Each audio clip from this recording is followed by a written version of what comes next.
పాప నమస్తే. అవచ్చు. మీ పేరు? ఈ కొండలో ఏం పని చేస్తారు? కూలి పని చేస్తారు. ఎలా ఉంది? పర్లేదా? ఇప్పుడు చూసుకుంటే కూటమి ప్రభుత్వం అధికారంలోకి వచ్చి సంవత్సరం పూర్తయింది. ఎలా ఉంది పరిపాలన? అట్లా కొంచెం కవర్ అవుతుంది. బానే ఉంది. ఇప్పుడు చంద్రబాబు గారు 6 పథకాలు అమలు చేస్తున్నారుగా, ప్రస్తుతం 3 పథకాలు అందించారు. ఎలా ఉన్నాయి? కొంతమందికి వస్తుంది, కొంతమందికి ఆగుతుంది. ఎందువల్ల అంటారు? ఒకటి కవర్ చేసుకుంటూ వస్తున్నానని చెప్తున్నాడుగా. పాప ఇప్పుడు చూసుకుంటే గతంలో 3,000 రూపాయల పెన్షన్ 4 విడతలు పెంచిచ్చారు. కూటమి ప్రభుత్వం ఎక్కిన వెంటనే 4,000 రూపాయలు అందిస్తుంది. వృద్ధులు నిజంగా సంతోషంగా ఉన్నారా? ఎలా ఉంది? ఇప్పుడు మీద ఆధారపడుకోకుండా ఏదో చేస్తాడు, బాగానే ఉన్నాడు.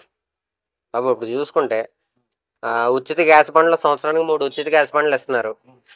నిజంగా ప్రజలందరికీ ఉచిత గ్యాస్ బండ్లు అందుతున్నాయా? అందేవాడు కొంతమందికి పడతలేదు అవి.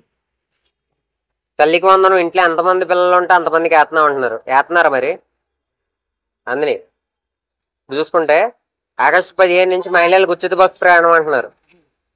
మరి మహిళలకు ఉచిత బస్సు ప్రయాణం పెడితే బాగుంటుందా, లేదంటే దాని బదులు ప్రజలకు ఏదైనా పథకం పెడితే బాగుంటుందా? కొని పెట్టాలిగా. ఉచిత బస్సు అన్నది పెట్టాలిగా, చెయ్యాలిగా. ఇప్పుడు ఒకవేళ ఉచిత బస్సు పెడితే ఎవరైనా నష్టపోతారా?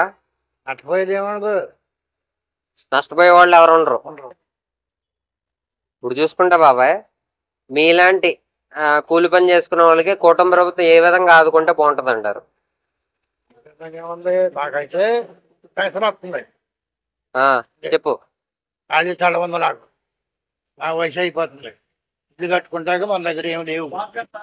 గవర్నమెంట్ ఏమైనా సాయం చేస్తే ఇల్లు కట్టుకుంటా. బాబా ఇప్పుడు చూసుకుంటే 5 రూపాయలు అన్నా క్యాంటీన్, నిజంగా అన్నా క్యాంటీన్ లో భోజనం బాగుంటుందా? 5 రూపాయలకి అన్నా క్యాంటీన్ అనేది అసలు ఎంతవరకు నిజం, ఎంతవరకు అబద్ధం?